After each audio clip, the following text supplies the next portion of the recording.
नमस्कार, मैं हूं आपके साथ कंचन मिश्रा और आप देख रहे हैं टीवी सुदर्शन समाचार। चलिए रुक करते हैं आज की कुछ खास खबरों की तरफ।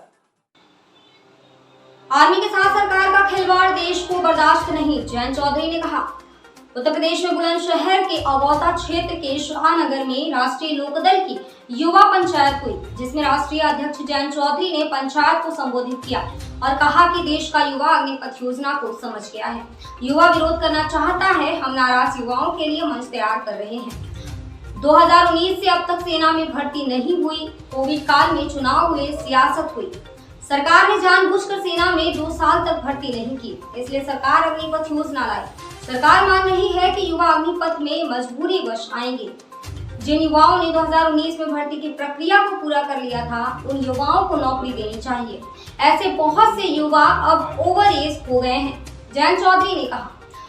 आर्मी में कच्ची नौकरी और पक्की नौकरी वाले 2 धड़े खड़े होंगे, जो सेना कल्चर के खिलाफ है। जयंत चौधरी ने कहा, देश की अर्थव्यवस्था गर्त में जा रही है। जब रुपया रसातल में होता था, तब मोदी जी रोते थे। सड़क की लड़ाई के बाद सेशन में हम आवाज को बुलंद करेंगे। टीवी सुदर्शन समाचार के लिए बुलंदशहर से मोहित त्यागी की रिपोर्ट। अग्निपथ योजना नहीं है, ये ठगीपथ योजना है।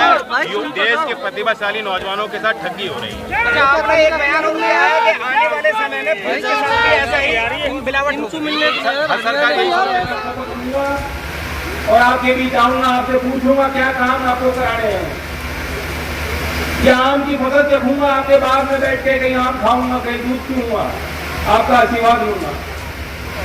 लेकिन ऐसे समय पे, ऐसे मौसम पे हम पंचायत करने के लिए मजबूर हैं। लेकिन फिर भी जो लालची लोग हैं, जो आर्मी में मिलावट करना चाहते हैं, व्यापारी के एक चश्मे को देखकर कटौती करना चाहते हैं, बचत करना चाहते हैं आर्मी में, वे लोग हमसे कह सकते हैं कि इनको कोई राजनीति दिख रही है। लेकिन अगर मेजर जनरल दिसंबर दयाल जी कोई बात कह रहे हैं, क्या इनका कोई स्वार्थ इससे जुड़ा हुआ है? वो अपनी समझ के अनुसार कह रहे हैं। देश के आगे क्या, समाज के आगे क्या खतरे बन सकते हैं, मुझसे बेहतर इनको ज्यादा समझ है, आपको ज्यादा समझ है। कि पुलिस कर्मियों को कहा जाएगा कि 4 साल आपको अपनी जो यूनिफॉर्म है उसको धुलवाना है, उस पर कलम लगानी है, उसको इस्त्री करनी है और 4 साल बाद वो यूनिफॉर्म उतार के लौटानी है, क्योंकि ठेके पे आपको रखा जाएगा। और जिस दिन ऐसा नियम आएगा तो आप भी सोचने के लिए मजबूर हो जाओ। लगातार यही पतन हो रहा है और मोदी जी को देश में कोई समझाओ ना समझाओ, मैं समझ गया हूं। वो जैसे छोटा बच्चा होता है जिसको मालूम नहीं होता कि कहां क्या खतरे हैं, कहीं पे हाथ डाल देता है, उसी अंदाज में वो काम करते हैं कि देखूं तो क्या होता है। बिजली का तार पकड़ लेंगे तो करंट लगता है कि नहीं, और उसका फायदा देश को मिला। इसलिए हमारे लोग शायद ज्यादा सेना में भर्ती होते हैं। एक मिजाज होता है, फाइटर का एक स्पिरिट होता है। हमें बताया जाता है हम तो क्षत्रिय हैं। पश्चिमी उत्तर प्रदेश के बच्चा जब आग भी नहीं खोलता उसको बताया जाता है कि तो लड़ाकू बीमार है, बेवजह उलझना मत।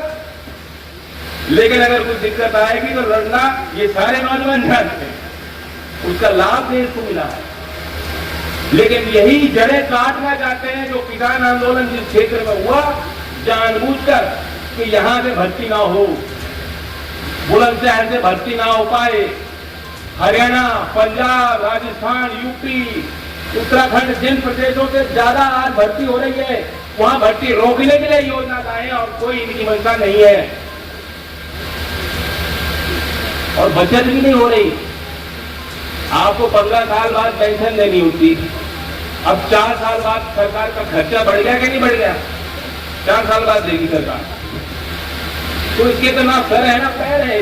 ये तो घोषणा है, इसके पीछे कोई नीति भी नहीं है, कोई कानून नहीं, कोई नीति नहीं, ये तो घोषणा कर दी।